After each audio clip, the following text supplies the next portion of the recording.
I'll call the meeting to order. Yes, sir. Right.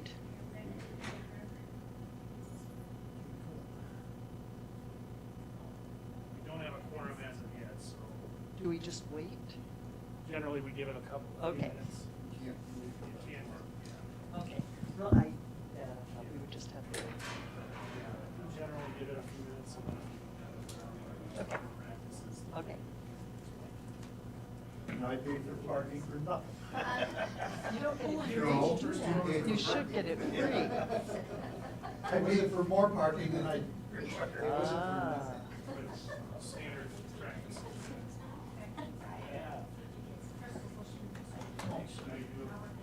Oh, we do have four.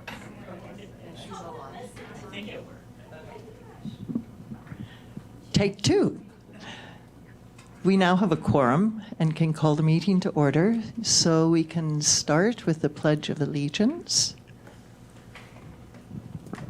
I pledge allegiance to the flag of the United States of America and to the republic for which it stands, one nation, under God, indivisible, with liberty and justice for all.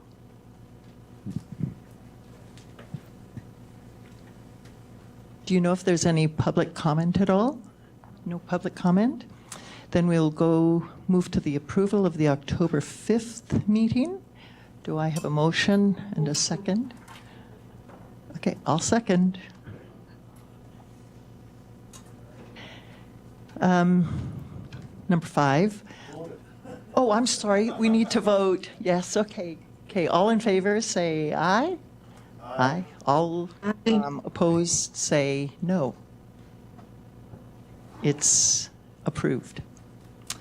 Policy issues discussion and potential committee determination. And I will go to Administrator Leonard. Thank you. Thank you, Madam Vice Chair. This is on your agenda. It again relates to the request from the entity that presented to the full board at your last meeting for Marathon County to serve as the conduit financier for a digester project, a manure digester project in a municipality within the county. It's on this agenda because this certainly this committee, with respect to its purview, that being economic development, at least a portion of it being economic development, that should you have questions or concerns, we want to make sure we convey those to that entity to make sure that they have time to address them. I believe I transmitted some pictures of the digester via email to board members, as that was a question that was raised, kind of what do these sites look like, and had a follow-up conversation again with that entity. They are very committed to getting any information that the board and its subordinate committees is requesting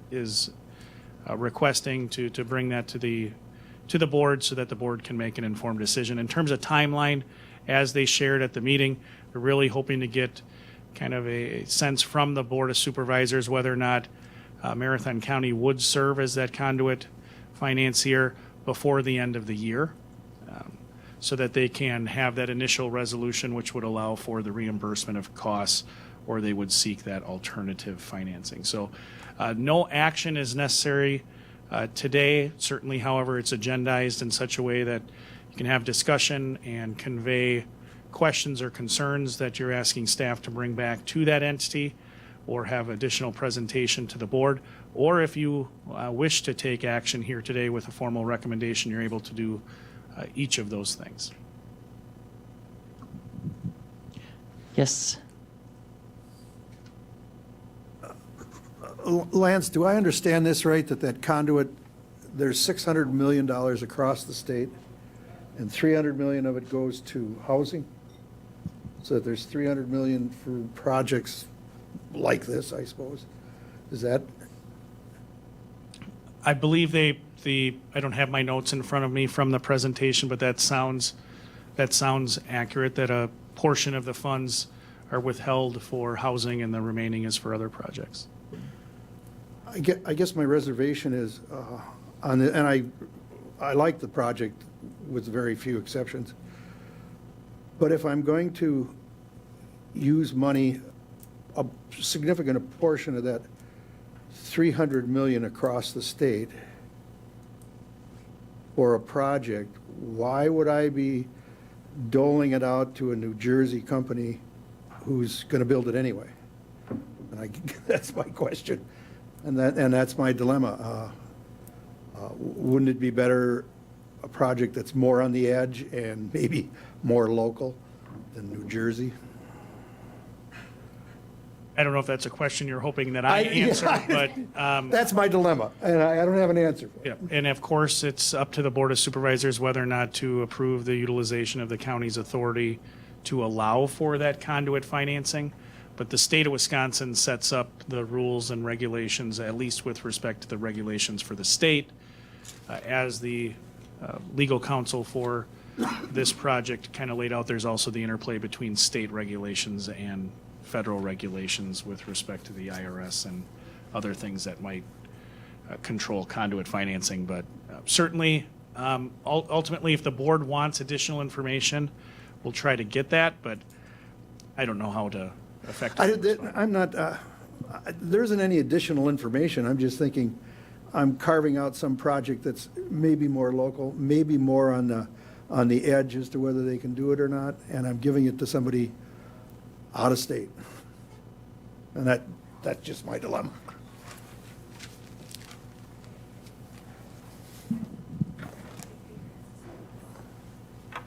Thank you, Administrator Leonard. Is there, oh, yes, Supervisor Baker?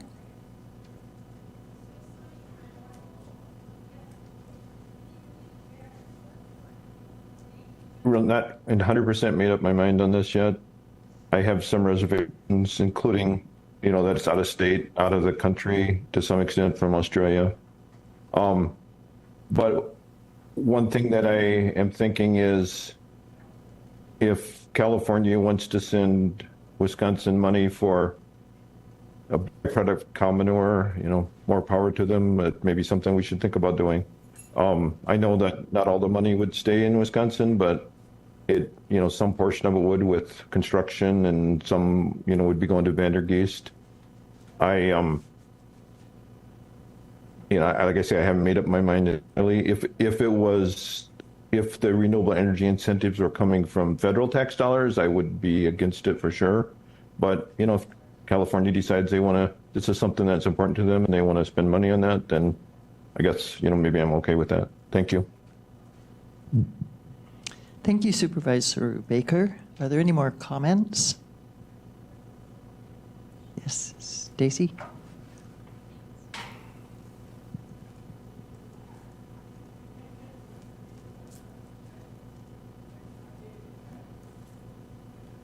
We have received a request from a different entity, I understand. Are we going to find out any more about that before we make a decision on this? I can try to add some information there. The entity that requested, that sent an email to me, letting me know that they would be interested in a similar sort of conduit financing option, they're supposed to call me later this week so I can get some more information and then bring it to set up a time working with Chair Gibbs to get that in front of the county board. I'm not sure. I don't have any real details on that project other than it sounds very similar to this operation, and I believe it's at, I believe I know the dairy, but I want to confirm that before sharing any information. Just to follow up, one of my reservations is that this is kind of a winners and losers thing again, that we're going to possibly pick someone from, like you mentioned, out of state and out of the country, really.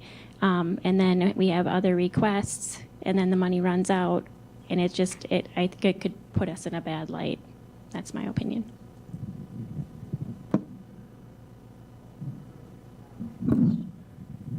Yes, Supervisor Lemmer. Thank you, Madam Vice Chair. I would really appreciate a policy before we set a precedent with this one, especially in light of there's another entity that wants it, and I think it's going to continue. So I think if we set up at least some ground rules, I have asked for the financials and the business plan just to make sure we're not, getting in line of somebody who wants to have us drive a getaway car, if I could use that analogy. So I just feel like we should have some parameters set up before we get in line to pass off or allow them to use our line of credit.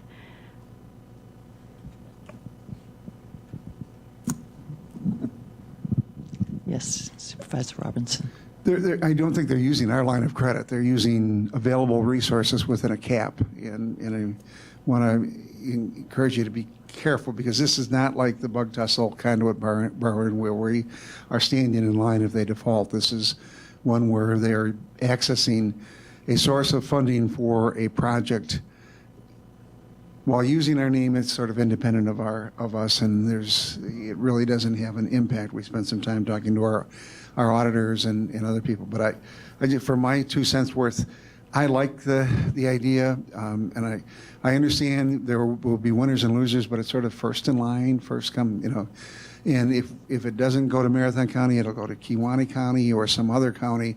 I will tell you that I get more phone calls on the Vandergeest farm because of odors than probably most other issues. In this project will reduce those odors, and I think that there is a strong benefit to the neighborhood. My wife used to teach at Maine School, and they couldn't open the windows during most of the year because of the air and the odor in the air. So I think this is a win-win in terms of generating 10 jobs. It addresses an environmental and odor issues, and I would, I think it's not bad to have a policy, but what happens if we get 2 in the works, and all of a sudden a third comes, and then a fourth comes? Do we continually hold off until there's no dollars left? And yes, it's an out-of-state, out-of-country firm, but the jobs are here, the benefit is here, the odor reduction is here, the renewable natural gas is generated here. Those are benefits to this community. Yes, Supervisor. I understand that, but all those benefits are coming anyway. They're not, this isn't make or break for this project. I mean, the project is going ahead either way.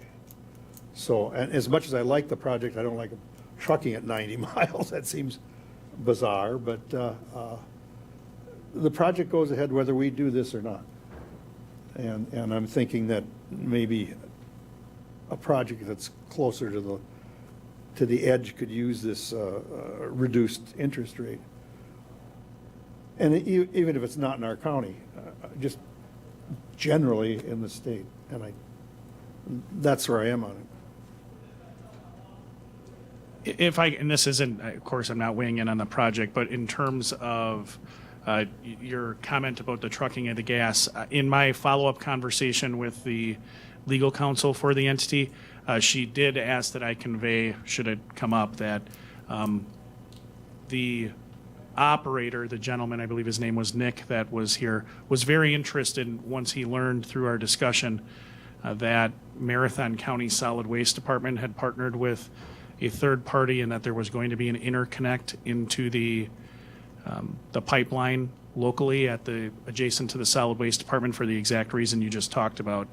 The need, it would negate the need to truck the gas that additional 90 miles. Of course, they would need to work out an agreement with the third-party entity for access to the interconnect, but since you brought that up, I just wanted to add that. And then on the financial disclosures question, I did request that the entity provide us the ability to review a financial disclosure for another project that they worked on so that the county board could see kind of what the type of disclosures are that would accompany a conduit borrowing, because as Supervisor Robinson referenced, it's not really the county's line of credit, but the concern, I certainly appreciate the concern that investors, we want to have, the county may have an interest in ensuring that investors have adequate information relative to the investment risk. So she indicated she was going to examine whether or not we could get access to that document. It's a rather large document according to their legal counsel, but as soon as I get anything, I will certainly pass it along to board leadership and to the whole board. Supervisor Limmer. Thanks again. And apologies for using the word credit. I feel like conduit borrowing is more words than credit. So, what I would really like to have us do too is to identify how this fits with our goals as a county. I understand some people see this as a conservation tool. The research that I've done, I don't know that that is the case here, because Vandergeest is expanding their herd, so they're going to be using more water when they add the cows. When I was a fourth grade teacher at Main School, and I do remember closing windows and having air quality issues, I taught an average cow drinks a bathtub full of water every day, so that's what, 30, 40 gallons. Do the math on that. They're going to use more water. And I just think this really should be looked at to make sure that it does fit with our goals. I just started reading the land and water plan, that was the 5-year plan that's required to be published, and I'm not seeing a lot in there on big ag. I see a lot on small ag. So I just don't know how this really fits. And so our policy, I think, if we're going to be a conduit borrower, I feel strongly that it should match our mission and our goals. For the third time, one of the things we have to, if it were to go through, is that we've given this entity, they're going to lose, he's talking 2-3 trucks a day that they were going to truck, so I can't imagine that semi's running on any less than $2 a mile. They're going to save 200-300 miles a day. I mean, we just got a lot more attractive. Should they be able to tap into that? And should that all come together? Although there's no big roadblocks in front of it as we speak. Crystal Bushman, Supervisor Bushman, you'd like to say something? Yes, thank you. I agree with Supervisor Robinson. It sounds like a great opportunity. It supports with us building economics. It's with our agriculture, helping the neighbors with the smell, helping the dairy. So from everything I heard, I would be supportive of it.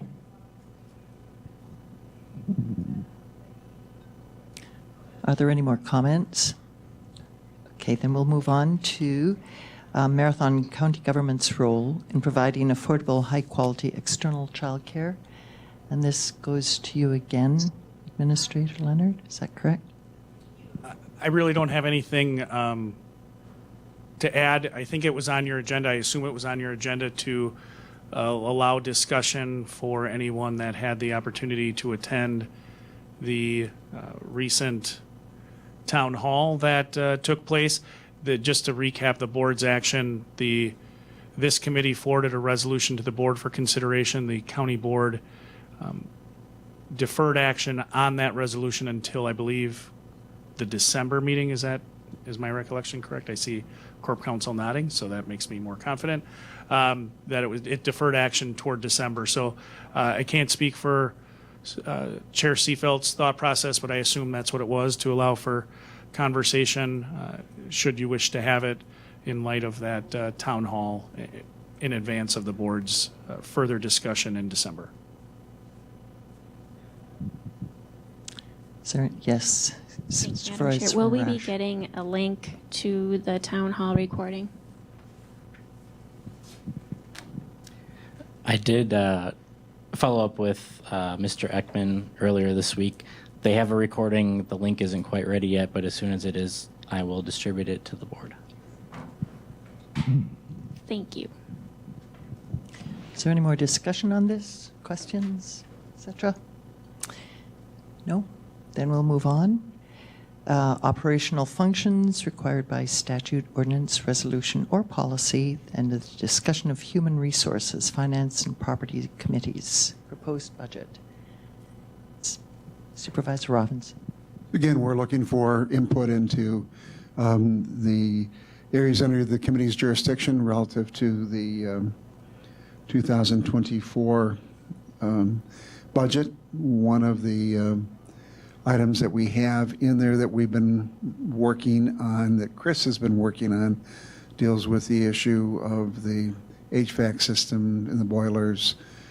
By way, I don't think there's a budgetary impact, but I think maybe if I could just have him update you relative to the impact on the campus. Thank you. So the last time we spoke about this project, it was looking into, or kind of explaining how we got to where we are today, which is when the project first came forward, it was a standard CIP project that came from UWSP's lead maintenance person in Gary Redunz. When we went over there as the facilities team, we were looking at it at the time with a longer-term lens in terms of how would we kind of approach this to incorporate it into county systems and then change what Gary had, which was appropriately status quo given the funding available and general approach there. So then it turned into a larger project and a higher cost, which then led to a conversation about whether or not you could split it into 2 phases.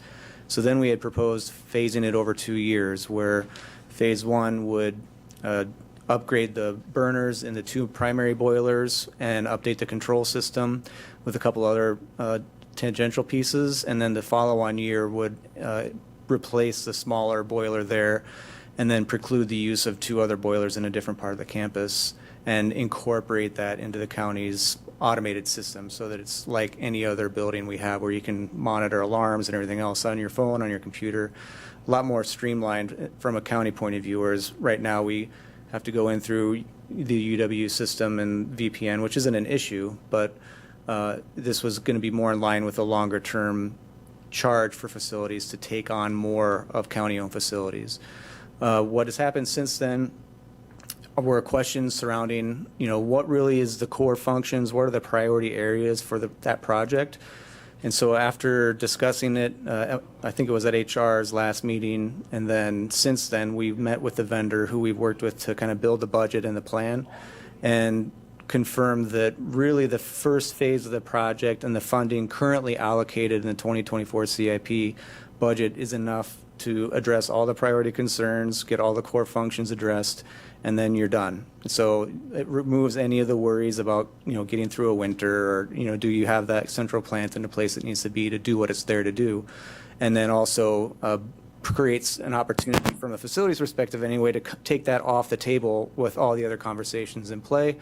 And it doesn't change anything. It doesn't impact the campus. It doesn't really impact any of the other conversations. But if something were to change in terms of, how UW wanted to change their footprint, or if you wanted to add a different building, whatever hypothetical situation could come up, then that project is in a place where you could build onto it if you wanted to at a future date. But effectively, it addresses the priority issues as we know of them today. So the $275,000 currently in the budget covers the project, gets everything where it needs to be for the foreseeable future. And so I was going to bring forward an amendment to add some funding for additional controls portion of the project, but again, after speaking with them and digging into the details of that first phase covers what we need to cover. So there's no need to do anything, whether on the project side or on the budget side, to get that project completed. Thanks. Is there any discussion?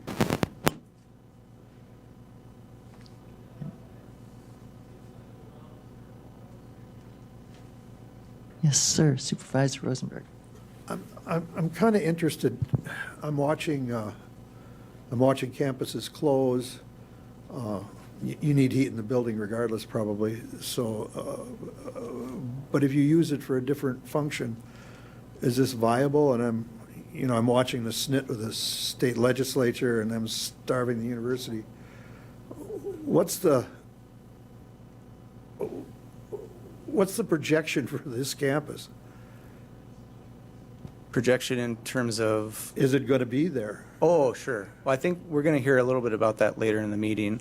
I think this particular conversation really is insulated from that in a bit, in the way that regardless of the status quo today or looking ahead to any potential future state for how the UW looks or anything along those lines, the facilities are in the place where they need to be with this project, completed.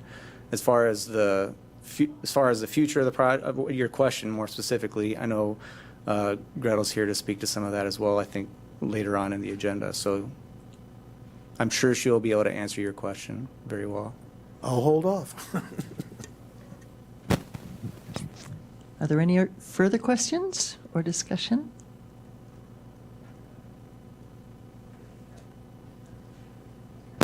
Oh, Supervisor Baker. Thank you. I had emailed interim facilities director Holman earlier and told him that I appreciated his hard work on this and that I thought that he had come up with a reasonable and well thought out plan, and I was supporting that. I was wondering if there was a link available regarding the WCA presentation. I tried to find that. I wasn't able to go to that because I had a business meeting at the same time. It's relating to the future of the two-year campuses. And then I have another topic I'll discuss when we're done with this, with the HVAC for the UW.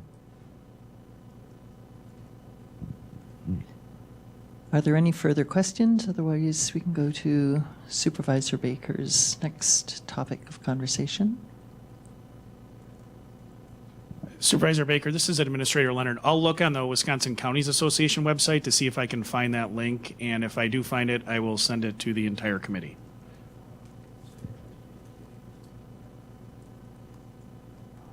Thank you. Supervisor Baker? Thank you.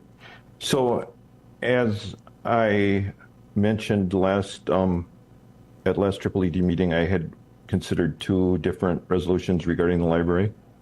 One was for delaying the HVAC system and in order to explore the possibility if we could convince Wausau to pay for 50% of that.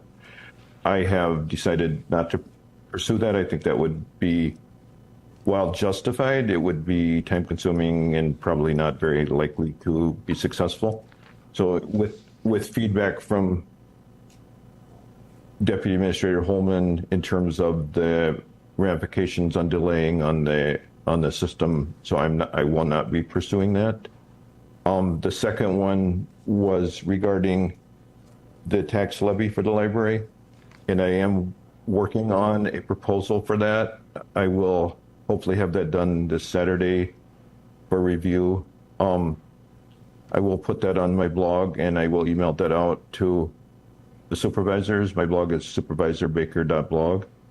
Just roughly, I'm looking at proposing a 6.7% increase in the tax levy for the library versus the 12% that's in the budget now. I know there's been concerns that there were going to be proposals to defund the library. I have not heard any conversations about defunding the library. I don't believe that a 6.7% increase in tax levy can be considered defunding. I believe that the proposal I'm making will provide tax levy to cover the expected expenditures by the library, as well as fully cover the budget request from the library. For the budget request, that would be using both tax levy and also fund balance, similar to the way that the library did their budget last year. So I will put all those numbers out, and if anyone has concerns or discussion, including the library, the library board, the library director, library board, they're certainly welcome to contact me. And if I've made incorrect assumptions and they want to have a dialogue about that, I would consider that input, and I may change my proposal based on that. So I will, I'm not ready to make that recommendation today. But I just wanted to at least make people aware that I am working on that. Thank you. Thank you. Yes, Supervisor Rosenberg. being kind of mouthy today. What's the practical effect of what you're doing?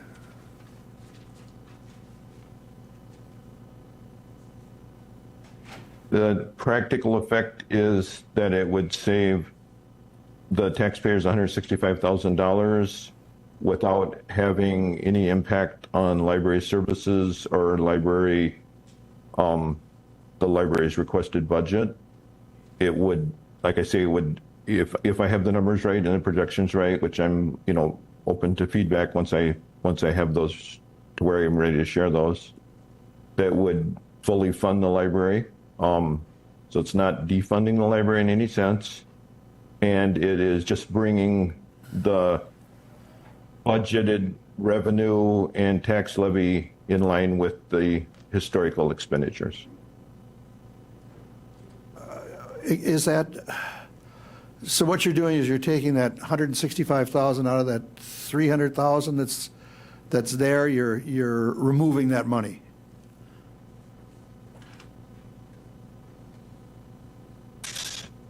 That's not totally inaccurate, but it's also not a complete picture. The library has, in the last few years, the library has budgeted expenditures substantially more than their actual expenditures. So I don't want, and we don't really set the library budget. The library board does that. We set the tax levy for the library, but we don't want to set the tax levy without considering their request and without considering, the situation. So if I have the numbers correct, and I'm using numbers that are in the budget, in Administrator Leonard's proposed budget, he said that, I don't remember the exact number, but somewhere between, they expected the budget, the fund balance to be somewhere between 360 and 370 or 350 and 370. But I believe there's also another capital budget that will have money in there as well, based on all the information I've got back. I've requested information from both the library director at our meeting last month, but also from the county finance director and from Deputy Administrator Holman, who have provided me with information on, what funds are coming out of this year yet. So, but the main point is that I believe that the amount that I am proposing for tax levy will cover last year's, or this year's expected expenditures plus a small increase.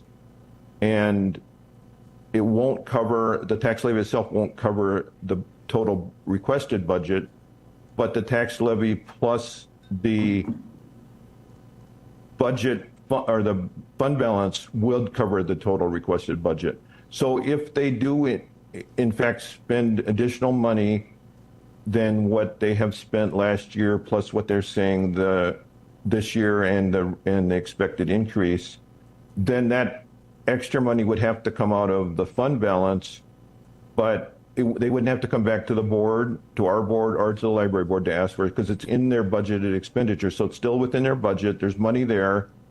There's a substantial, I don't want to say the number because I don't remember, but it looks like there's going to be a substantial amount of fund balance left over this year. So it's just kind of balancing, providing them with enough money by tax levy to cover all their, what looks to me to be the expected expenditures, but not to cover all of the budgeted expenditures. But then combined with the carryover fund balance, it would cover tax levy and fund balance. So if it goes up, they still have the money to pay for it. If they spend in line with what it looks like they'll spend, then the tax levy will completely cover that. Could I ask one more Hopefully question? that helps. Can I ask one more question of Corp Counsel? Given the history of this last year and the memos that are out this year, are we walking a knife edge here as to the library taking action against this? I can't speak for the library. I can advise the committee and the board.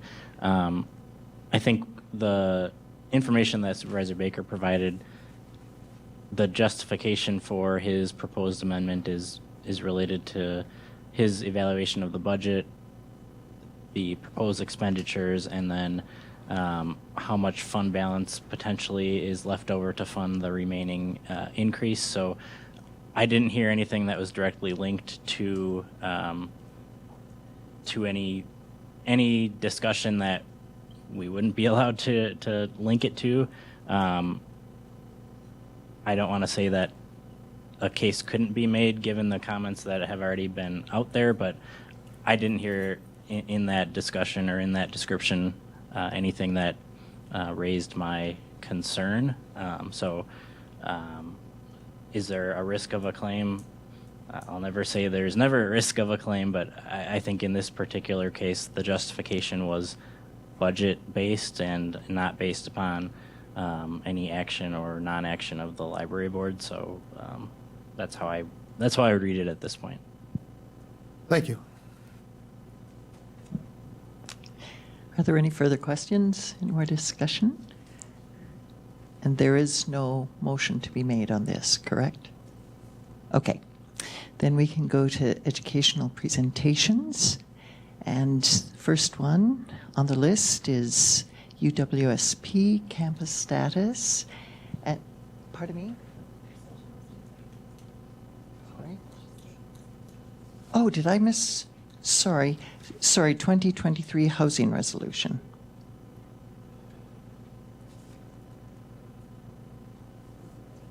Sure, please, go for it. Thank you. Just a little background.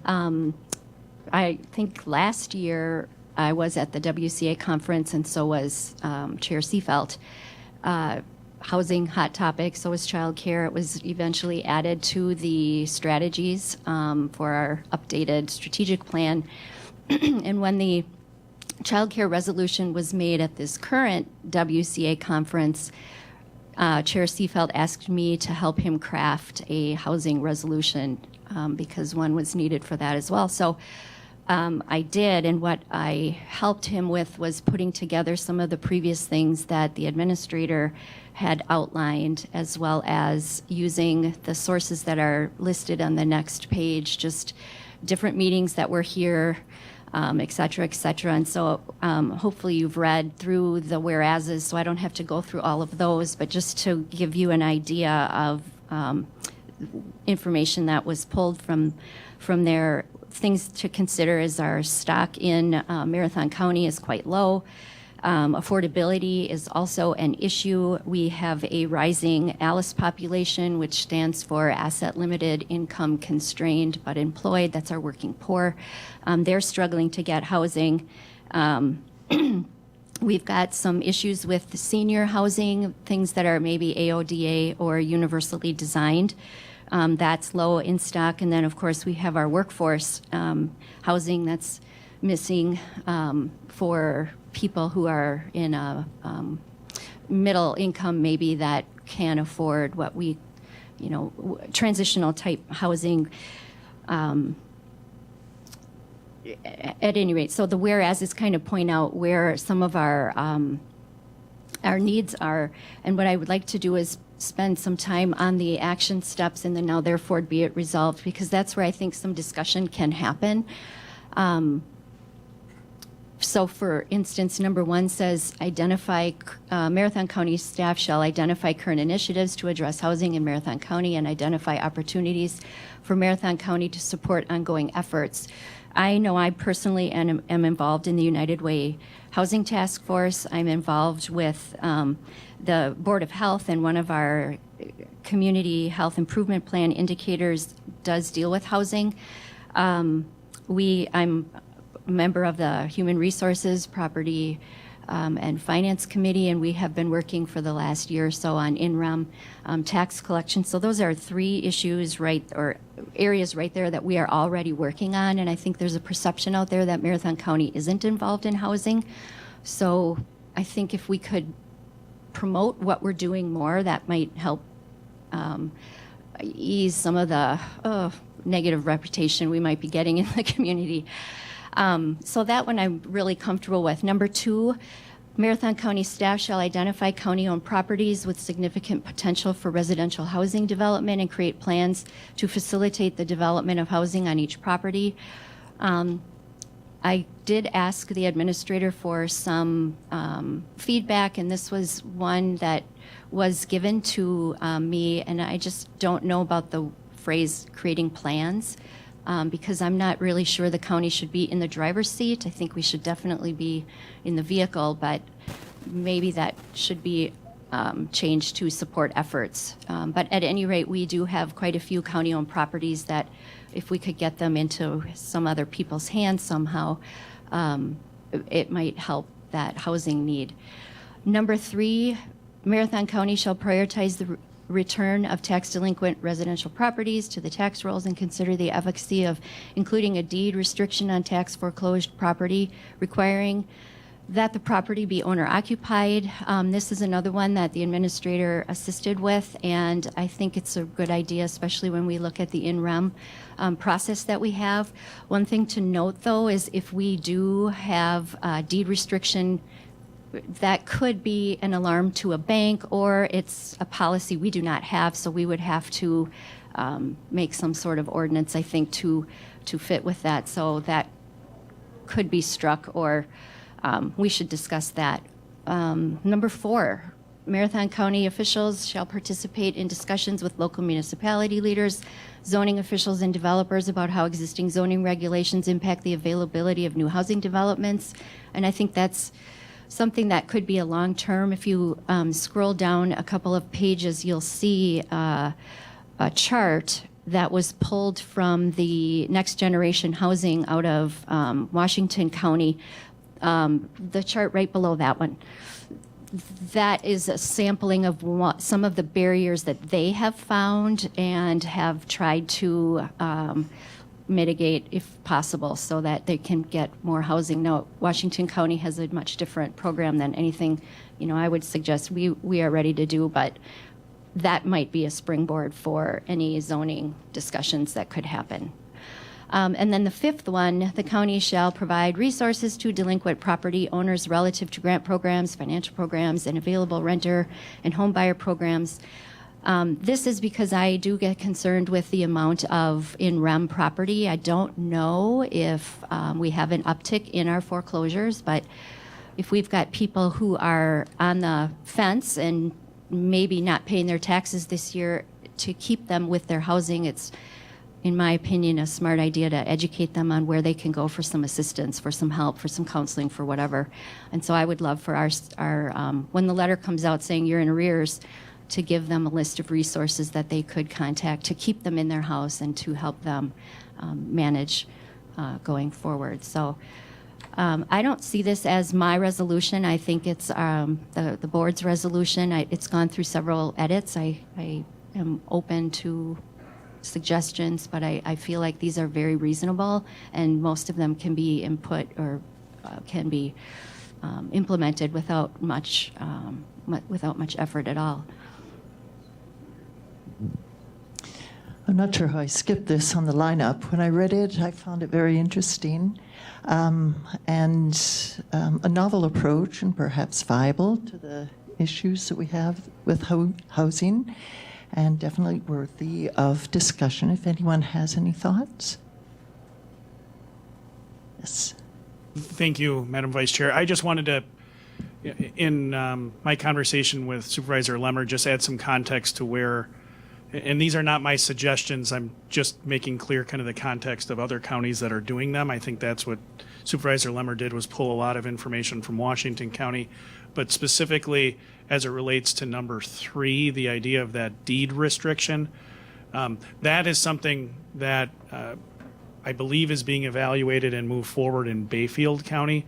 You'll recall you had a presentation from a representative from Bayfield County that talked about, as they address the tax delinquent properties, they have a large influx of, I guess, short-term rental businesses. I would even move beyond like outside entities that are purchasing these homes for vacation rentals, and that was one of the challenges that they were trying to address with that deed restriction. I think Supervisor Lemmer brings up a good point, but I just wanted to make clear that's kind of the genesis of that, and it's worded in such a way, at least from my perspective, and I certainly defer to Corp Counsel, that the thrust of number 3 is to prioritize addressing tax delinquent residential properties, which, from my approach, HR Finance and Property has already said we need to do that, and Corp Counsel and the Treasurer's Office and the Clerk's Office are working to do that. But really, it calls upon the board to do the second step, which is consider the efficacy of whether or not we should have a deed restriction. It doesn't say we should or shouldn't. It just says we should look at it. And I think I was at an event last night, and actually a local municipal representative, a non-elected official, but a staff member brought up this idea of, the impact of vacation rentals on limiting housing stock. So that was that piece there.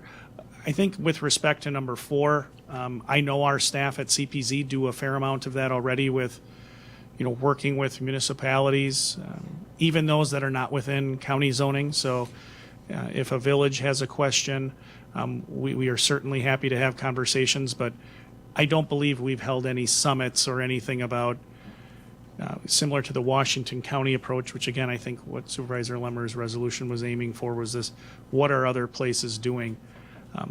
I'm not aware of us holding a summit of any, in any sense, with those other municipalities to identify those barriers. With respect to number 5, I can say at least during the pandemic, there were additional programs and resources that were available. You probably heard myself or the treasurer reference the Help for Homeowners program. That was a state program, but that is time limited.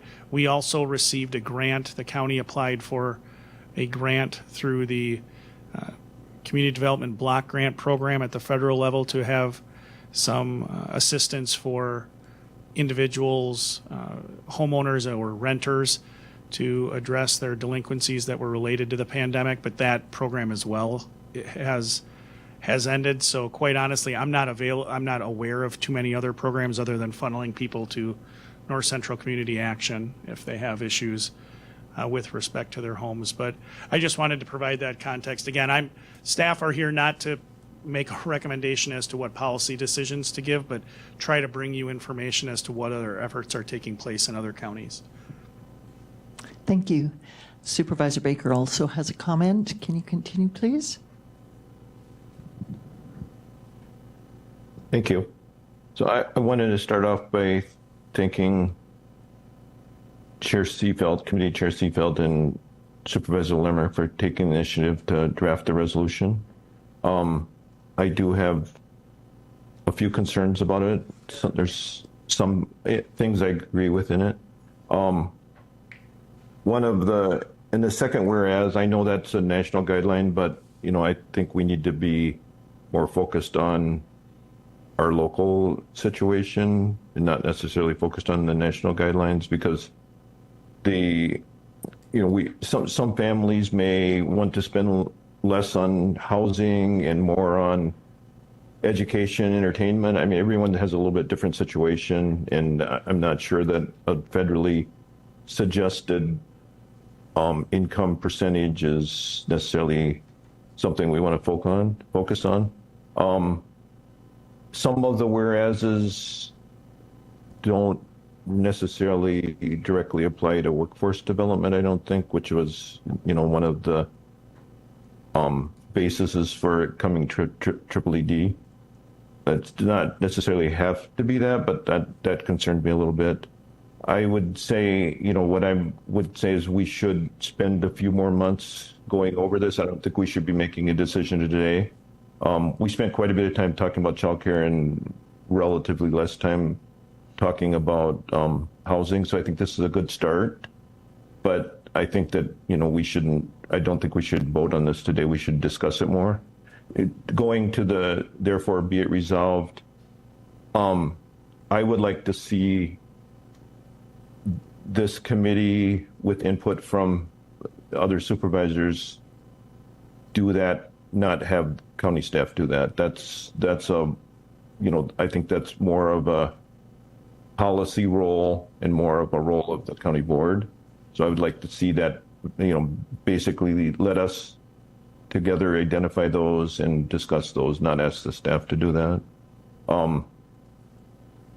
I would say on the second one, I would be a lot more amenable to that if the changes were made. So not that we create plans, but I would find with identifying them and then maybe something like the suggestion that Supervisor Lemmer had suggested for that change. On number 3, I recall that at HR Finance there was a gentleman from Merrill, if I correct, or a family from Merrill that was in the business of buying foreclosed property and rehabbing that and putting that back into housing, into housing market. I would be, which I think they had the highest bid. They also made a very good presentation. So I think this would potentially foreclose, I don't mean to be a pun there. It would potentially put a barrier in the way of, individuals who are working towards taking housing stock that's, been foreclosed on, is not available, rehabbing that, putting that back in the market. So I think we have to, have maybe some more discussion on that. 4, I'm fine with that discussion. I know there have been some concerns from ERC, so that we'd want to work with ERC on that one. And then 5, I have no objections to that, I guess. So thank you. Thank you, Supervisor Baker. Yes. Thank you, Madam Chair. Just a couple questions. So number 3, with the owner-occupied situation, would this verbiage safeguard us from entities such as BlackRock from coming in to pay cash for properties and then just using it as rentals and not having that go back into housing stock for people that live here? I'll take a crack at it. And again, I just want to be clear. I wasn't advocating for one approach or another on this, but to your specific question, I believe this is worded that the county, again, would prioritize addressing the tax delinquent properties, and that the county board over time, not thinking you're going to make a decision on that specific question, for the reasons that Supervisor Baker said, there are, the free market is what is driving that side of housing, that people want to have vacation rentals for whatever reason they will wish to do that. And if you limit that, you do take away that kind of free market economy side of that. That's 100% a board policy decision. Having sat through a presentation where Bayfield County was present at the Wisconsin Counties Association annual conference, they did reference that exact thing. This was a breakout session for administrators and county executives and administrative coordinators. That was the discussion. It was very enlightening to see, the different perspectives on whether or not a deed restriction or some sort of limitation on requiring owner-occupied is the right course of action. Of course, if staff are here to get you information to help you make that decision, but ultimately, if you did adopt a policy that included a deed restriction on those tax delinquent parcels, I think to Supervisor Baker's point, you have that twofold impact. You, one, are limiting the use of that property, but that also probably may decrease the price you're going to obtain for the sale of that property, because someone's purchasing that property and not having the true fullest use. But you are addressing, to Supervisor Baker's other point, that workforce housing. I'm happy to reach out to Bayfield to get more information in the future, to have their administrator either come speak. I know he's very up to speed on this. This is a real issue in their county. But if there's any other additional information you want, or people you want to come in to kind of provide their lived experience, whether it's Washington County or Bayfield or someone else, happy to try to facilitate that. But right now, this resolution, at least in my read, and I'll defer to Mike, it doesn't say you're adopting a deed restriction. It says, hey, the county would look at it. That's my read. Thank you. Supervisor Robinson. Just a couple of comments, and relative to the tax delinquent properties, I think we've made significant inroads in trying to address that issue, both in terms of how quickly we take it, changing the process from a tax deed to an NREM process. And the irony is that when we made that change, there's been more communication with the banks, which has resulted in more people paying their back taxes, so we'll have less tax delinquent property. So that's a good thing that came out of that. But we have other limitations, the recent Hennepin County Court case relative to how we're selling it. We're also moving to a system where we're trying to sell the property through the surplus property system with the state of Wisconsin in an effort to try to turn those over quicker.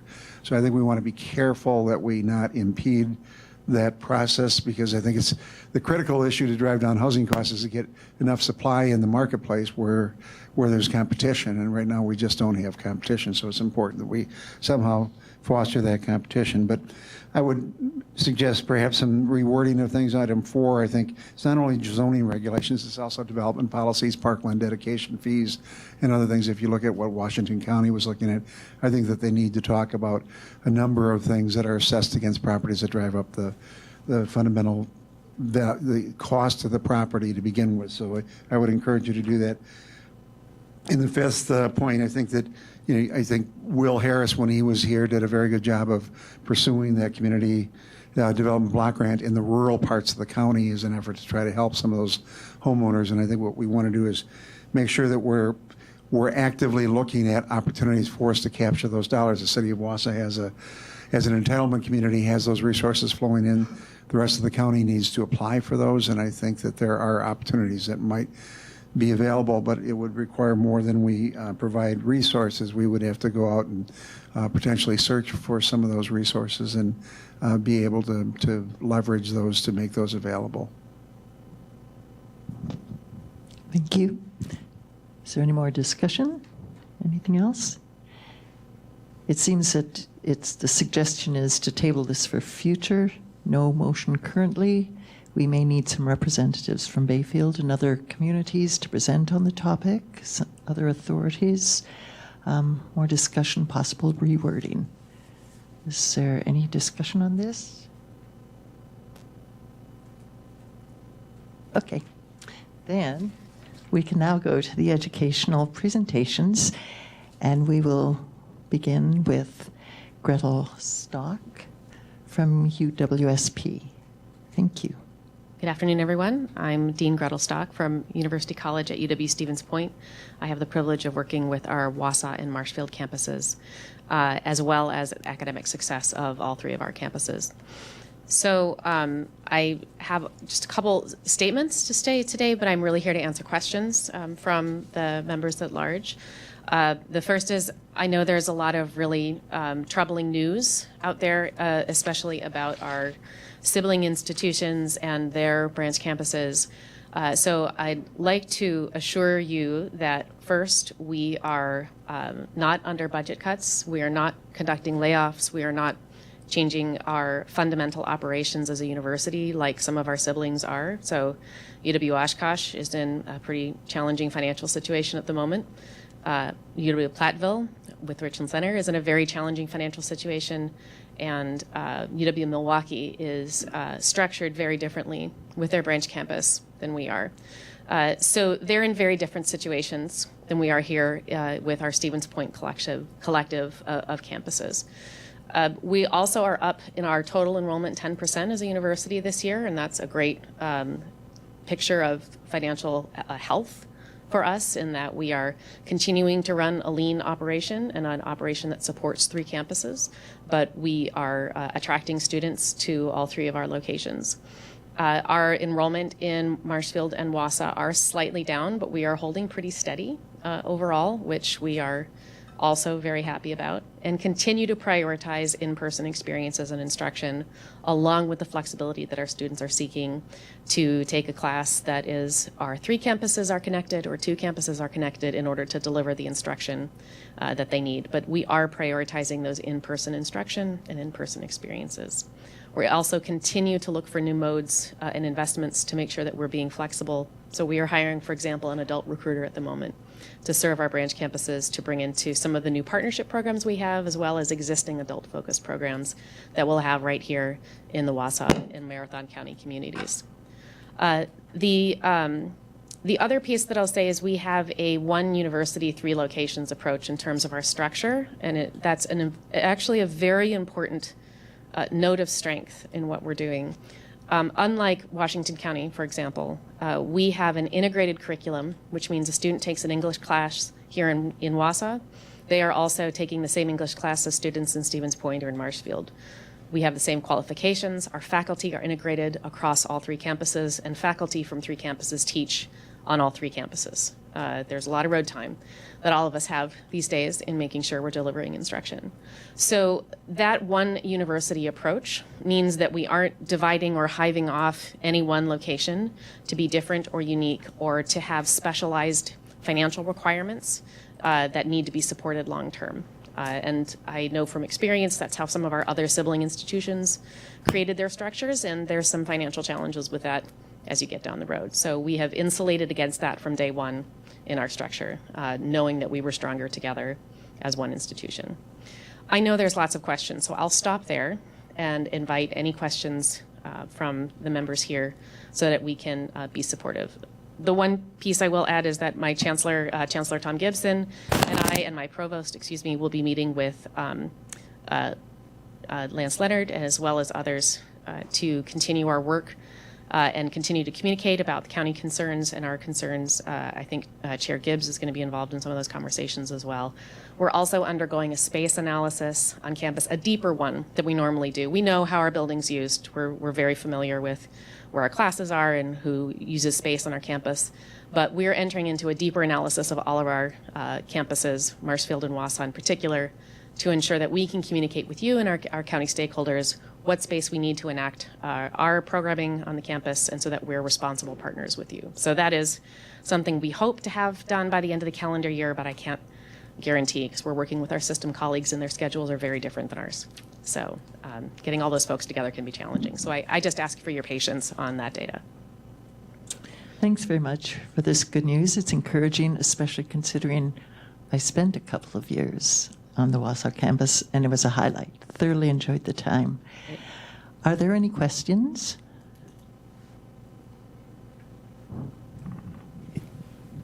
Yes.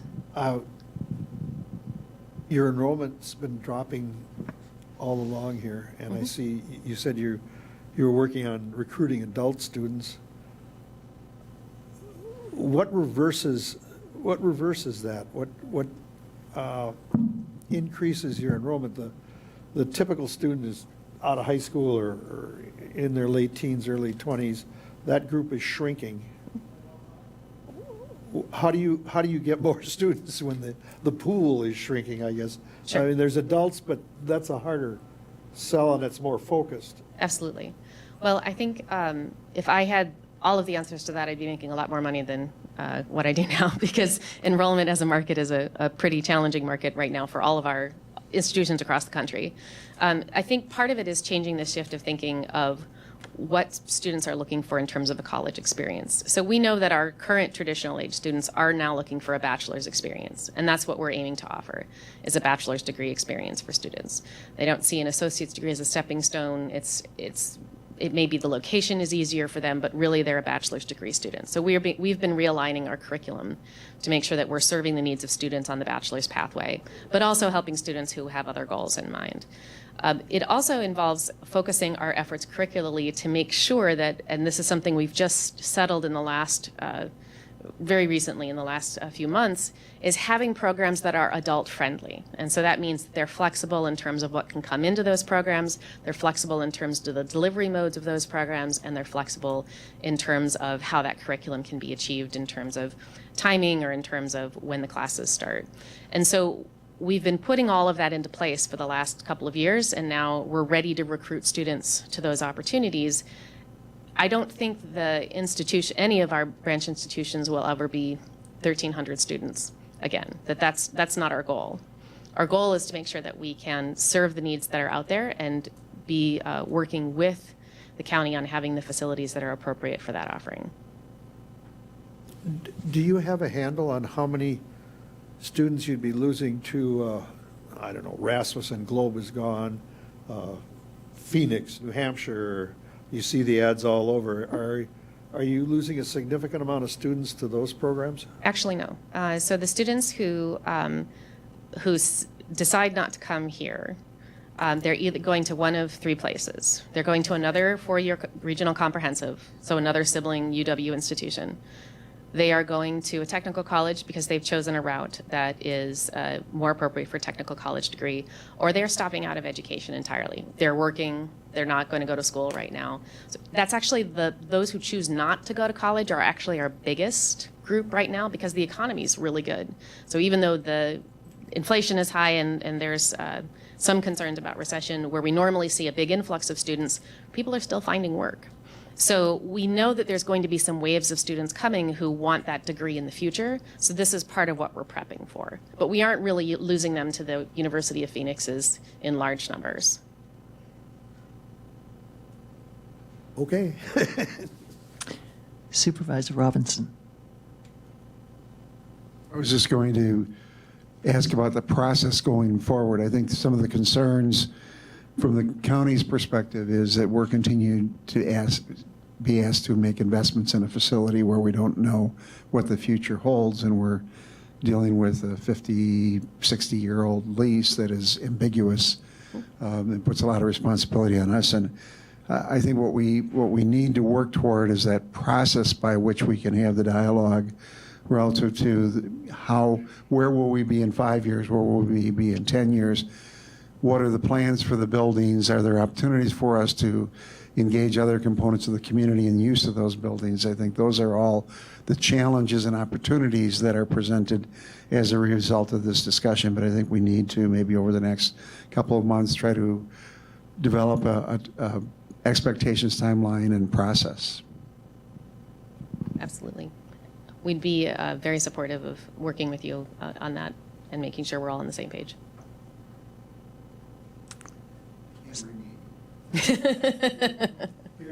I think we've had that discussion before. Are there any more questions? Is there any more discussion? Thank you very much. Really Happy to be here. appreciated your coming. Now we have Kim McDevco. Hello, everybody. So your October McDevco report. So we continue to stay focused on our three strategic pillars. The first I'll touch on is financing. So McDevco administers gap financing up to 40% depending on the location of the project to businesses looking to start or expand their operations. We also offer microfinancing where we're not necessarily working with a financial institution and we're funding soft costs for that business owner at 3% interest, which is much more appetizing than the current market. We are the administrator for the Pouts Revolving Loan Fund. So the agreement was executed just a couple of months ago. We've successfully funded a few loans already this year, and we're fastly processing and working with CPZ to engage homeowners that may qualify for this program and getting them through the funding process so that in spring they're ready to go. We are still administering COVID grants. On behalf of Marathon County, we dispersed $235,000 with the Marathon County Micro Business Grant Program, and we're still administering IT and child care grants up to $2,500 in the city of Wausau.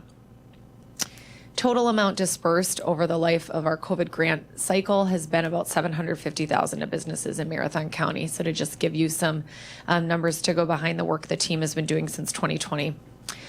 And we continue to focus on entrepreneurial development in two ways. So our management of the business incubator, as well as the entrepreneurial programming that we offer in partnership with our community. So you can see a list of a few of the events that we've done this year.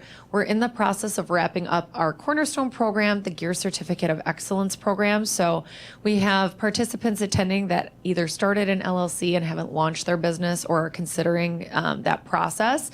So we give them that 10,000-foot overview of what they need to consider. there. Our success rate, so by success, I mean folks that actually start their business at the end of the course, is 30%. What happens to that other 70% is they maybe realize that they need to funnel their idea further, they need additional streams of revenue, so they have a little homework to do, or maybe they're just not ready. So it doesn't mean that other 70% doesn't come back. They just might be reconsidering some of the research and tools we give them to be successful in the future.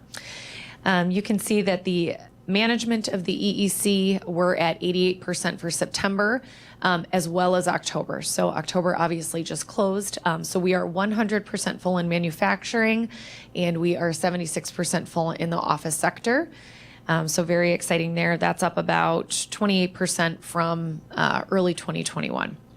And then we continue to engage our municipalities quarterly. Next municipality meeting will be early December, and we continue to talk about things relevant to our community, including a topic talked about here today, redevelopment and reuse of tax delinquent properties, as well as other items that our municipalities are working through. That's a good stopping point, whoever is scrolling. Thank you. That is our next and our last conference for the year. It's our Inside Out Leadership Women's Conference.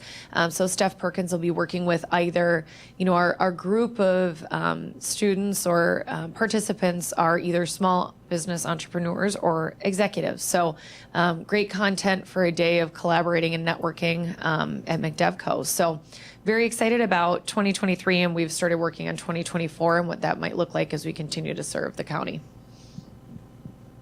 Any questions? Are there any questions for Kim? No questions. Thank you for your creativity and ingenuity in overseeing all of this. And I think I see you next month. Okay. Okay.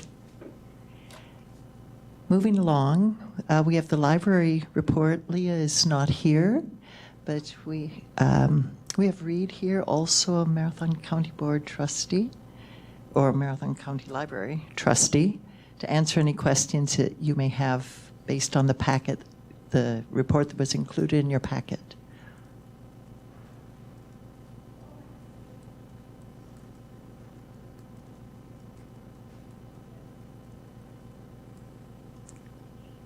Seems there are no questions for you, but thanks for coming to be available.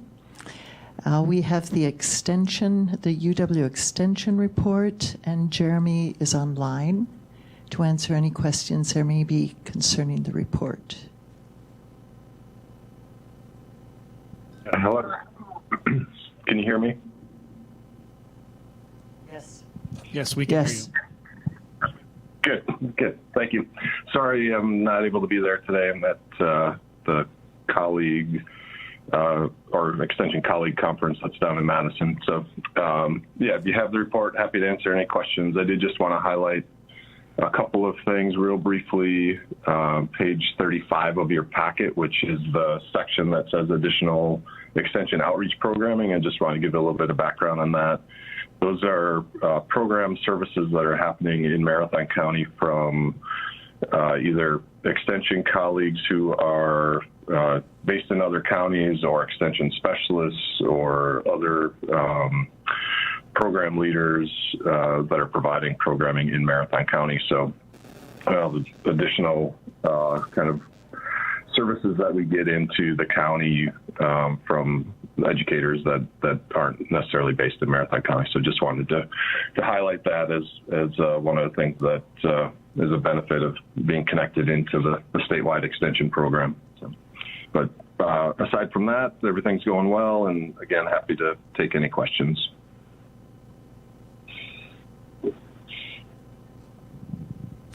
Are there any questions? Next on the agenda is the UWSP Wausau report. Are you responsible for this as well, Gretel? I absolutely can be. Thank you. Happy to answer any questions. The report was prepared by Miranda Gentry-Siegel, who is standing in operationally for Dr. Toms while she is on leave, and but I'm able to talk about any of the items that are in the report.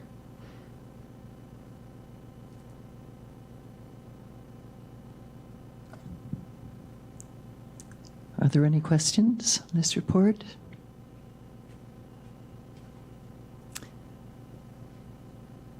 If not, the next item is the next meeting date and announcements.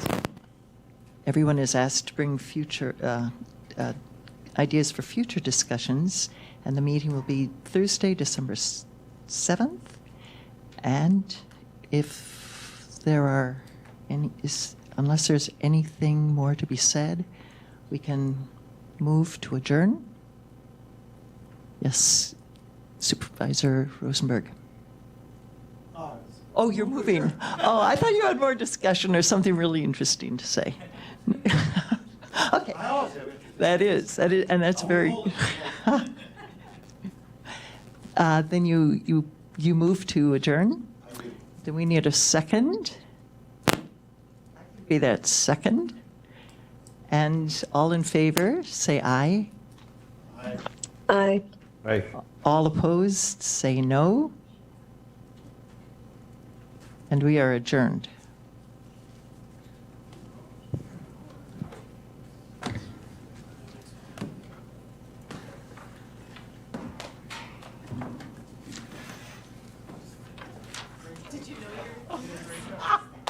Yeah, well, oh my word. My heartbeat went down and I